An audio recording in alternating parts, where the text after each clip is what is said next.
አመሰግናለሁ። ስሜ የኔዋ ደመቀ እባላለሁ። የጎንቻ ሶነሴ ወረዳ ዋና አስተዳዳሪ ነኝ።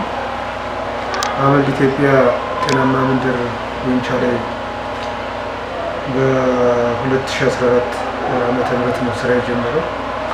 ስራ በሚጀምርበት ጊዜ በጥቅሉ 19 ቀበሌዎችን 6 ቀበሌዎች ላይ ፉል ፓኬጅ ፕሮግራም የሚያከናውንባቸው ቀሪ 13 ቀበሌዎች ግን የተለያዩ ስራ የሚፈጸምባቸው እንደሆነ ነው ከወረዳው ጋር ተነጋግሮ ስራ የጀመረው።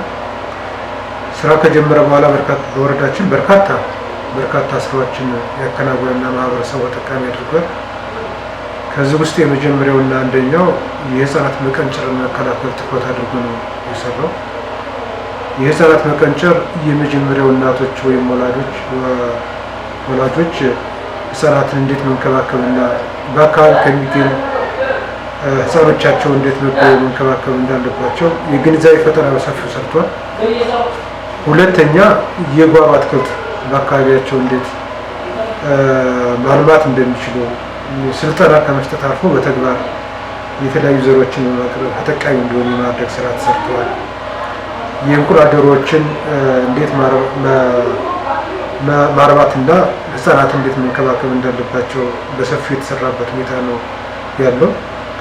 በተለይ በህፃናት መቀንጨር ጋር ተያይዞ የተሰራው ስራ የአመልድ ኢትዮጵያ ጤናማ መንደር ፕሮግራም ህፃናትን በዚህ ፕሮግራም የታቀፉ ቀበሌዎች ህፃናትን ከመታደግ አልፎ ለወረዳችን እነዚህ ቀበሌዎች ሞዴል ሆነው ሌላው እንዲማርባቸው የተደረገበት ሁኔታ ነው ያለ ማለት ነው። ሁለተኛው በወረዳችን የተሰራው ስራው የተሻሻለ መጸዳጃ ቤት ከመስራት ጋር ተያይዞ ማህበረሰባችን የመጀመሪያው ከጤና ጋር ተያይዞ ያለው ችግር ከሃይጂንና ሳኒቴሽን ጋር ተያይዞ ያለው ችግር ነው።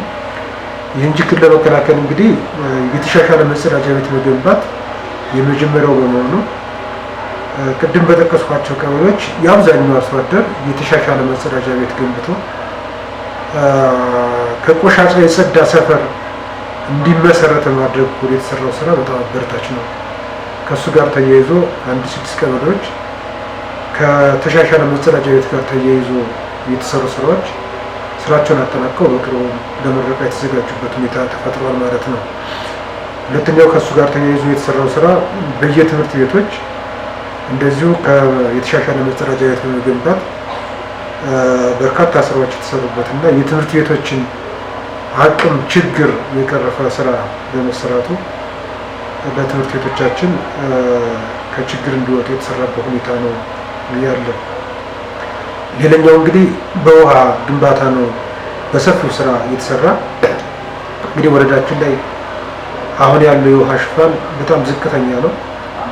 አመልድ ኢትዮጵያ ከገባ ወዲህ ግን እውነት ለመናገር ከሆነ በጣም ቀላል የማይባሉ የውሃ ግንባታዎችን በመገንባት 2 ባርጃኖላይና ጠጅ ባህር ቀበሌ ላይ ትላልቅ የውሃ ግንባታዎችን በመገንባት በርካታ የህብረተሰብ ተጠቃሚ የሆነበትና በገንዘቡ ደረጃ ሲሰላ በወረዳው አቅም ቀርቶ በክልሉ አቅም ሊሸፈኑ የሚችሉ የውሃ ስራዎችን ያከናወነበት፣ በሌላ መንገድ ትናንሽ የወሸር ፓምፕ እና ሌሎችን አነስተኛ የውሃ ጉድጓዶች እንዲቆፍሩ ማድረግና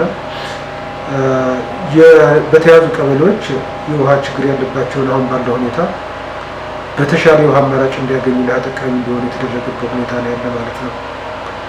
ሌላኛው እንግዲህ ማህበረሰባችን ሀብት አለው ግን የቁጠባ ባህሉ ደካማ ነው። የመጀመሪያው ይህ ፕሮግራም ይሰራልን የቤሳ ቁጠባ ባህል በማዳበር በኩል አርሶ አደሩ እንዲቆጠብና ገንዘብ እንዲይዝ ከማድረግ ባለፈ የቁጠባ ባህል እንዲደብር ሌላው ትምህርት እንዲሆን የተሰራበትና ማህበረሰባችን በዚህም ተሻለ ጥቅም ያገኘበት ሁኔታ ነው ያለ ማለት ነው። ሌላው እንግዲህ የጾታ እኩልነት እንዲመጣ ከአስተሳሰብ ግንባታ ጋር ተያይዞ በርካታ ቁጥር ያለ የህብረተሰብ ክፍል የተለያየ ስልጠናዎችን አግኝቶ ሴቶች ከወንዶች ወንዶች ከሴቶች ተደጋግፈው ራሳቸውን እንዲለውጡና ልጆቻቸውን በአግባቡ እንዲያሳድጉ የማድረግ ስራ የተሰራበት ሁኔታ ነው ያለ ማለት ነው። በአጠቃላይ እንግዲህ አመልድ ኢትዮጵያ ጎንቻ ፕሮግራም በወረዳችን በርካታ የልማት ስራዎችን አከናውኗል። ይህ ስራ ሲሰራ ዘላቂነት እንዲኖረውና ማህበረሰቡ ባለቤት እንዲሆን በእያንዳንዱ ቀበሌና በእያንዳንዱ የልማት ቦታ ላይ ከ550 በላይ ኮሚቴዎችን በማቋቋም ስልጠና በመስጠት ልማቱ እንዳይደናቀፍና ባለበት እንዳይቆም እንዲቀጥል የማድረግ ስራ ተሰርቷል ማለት ነው። ስለዚህ አመልድ ኢትዮጵያ ፕሮግራም በወረዳችን በ4 ዓመት ቆይታ ውስጥ የተሰሩ ስራዎች ምናልባትም በወረዳ በጀት እንገንባቸው ብለን ብናስብ ከ15 ዓመት በላይ ሊፈጁብን የሚችሉና አንዳንዶችን እንደውም በወረዳ አቅም የማንሸፍናቸው ስራዎች በመስራቱ የወረዳችን የበጀት ጉድለት በሰፊው የታደገበት በርካታ ማህበረሰብ በልማት ተጠቃሚ የሆነበት በዚያ ውስጥ ወጣቶች የስራ ዕድል የተፈጠረበት ፕሮግራም በመሆኑ የወረዳ አስተዳደር ምክር ቤቱ አመልድ ኢትዮጵያ ከፍ ያለ ምስጋና ማቅረብ እንፈልጋለን ማለት ነው። ሌሎችም እንደ አይነት ፕሮጀክቶች ከዚህ ፕሮጀክት ትምህርት ቢወስዱ ቃል በተግባር ማድረግ የሚችልበት አጋጣሚ ሊፈጠር ስለሚችል የተሰሩ ስራዎች ማህበረሰባቸው ተጠቃሚ ያደረገ እኛም ምስጋና የምናቀርበው ነው ማለት ፈልጌ ነው።